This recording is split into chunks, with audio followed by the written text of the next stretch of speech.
Hey everyone, welcome back to Jasmine Figures It Out. And today I want to talk about something that I've kind of been on my mind and my heart lately.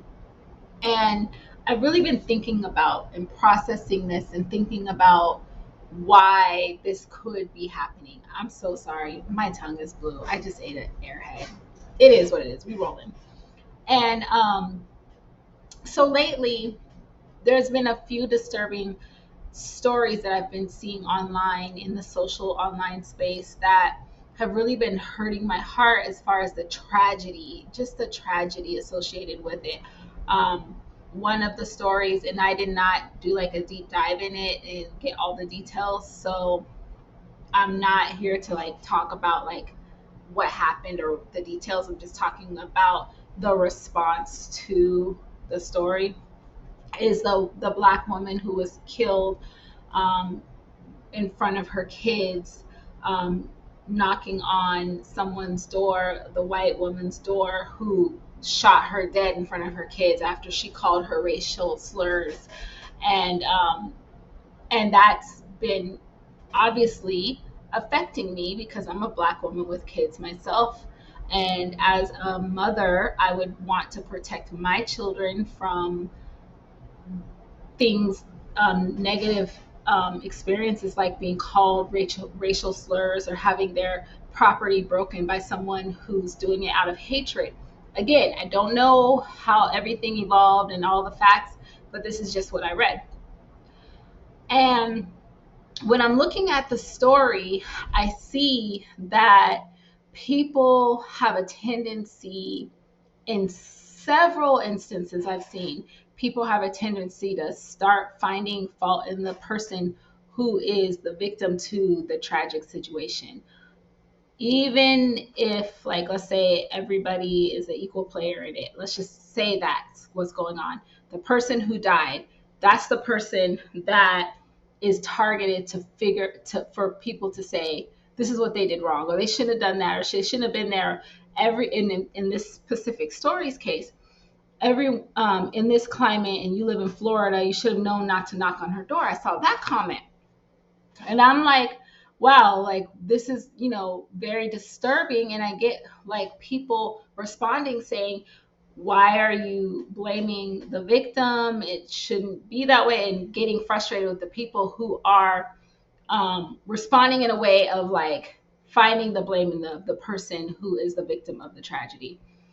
And it's uncomfortable to see, but it's the way I think. I try to figure out why it might be happening. And this is just my thought on why that could be happening, is because as human beings, we have a basic need for safety. We need to be safe. That's like our in the hierarchy of needs. That's like the first thing. We need to be safe and feel safe. And in a world where things feel so out of our control, especially if you're in a demographic like a black man or a black woman, where it feels like there's an attack on you just because of the skin you're in, and you feel like you don't really have a whole lot of control when it comes to when you leave your house, what could happen in the day, then you're going to automatically, when you hear and see these stories, your brain and your subconscious is looking for a way to make you feel safe.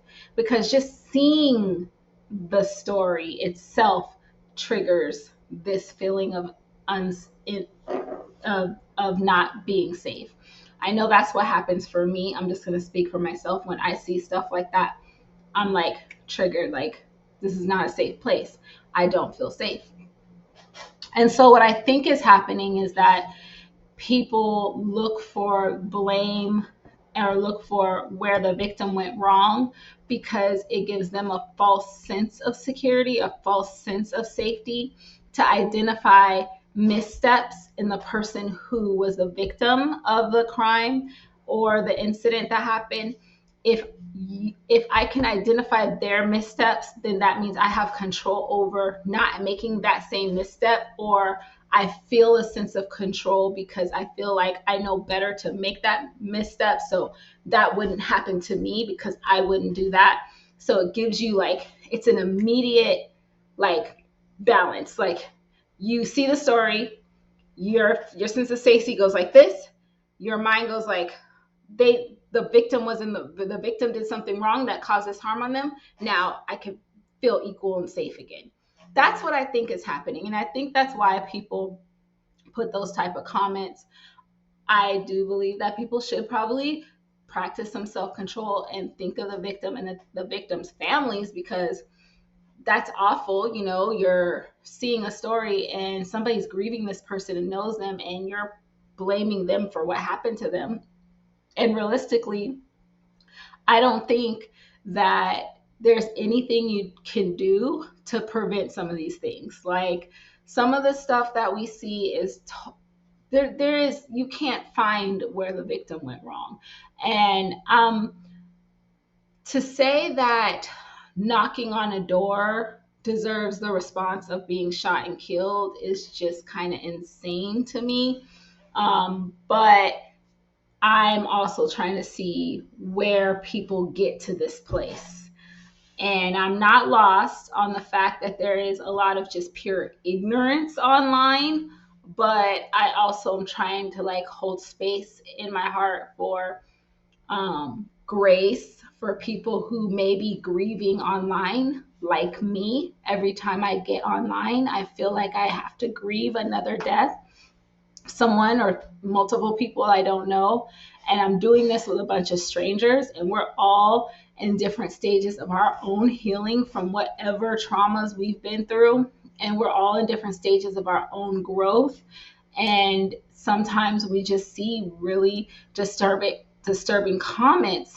And lately, I've tried not to place judgment on those comments and maybe see where this person is thinking this way to try to make themselves feel safer.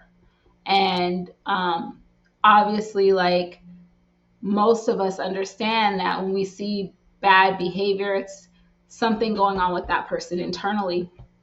And so that's just something that I think may be happening internally with people who make those type of victim blaming comments. And I'm not saying it's right, and I'm not saying that that makes it okay.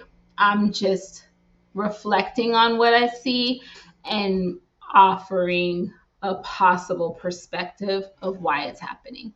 So that's all I have to say on that. And thank you for the time. Thank you for your time coming into my channel and hearing me out. And I'd love to know what you think about it. And if we disagree, it's fine. I like to hear different perspectives, things that I may not have considered. And so drop me a comment. Let me know what you think about what I just talked about. All right. Oh, hope everyone has a great weekend. Great night. Bye.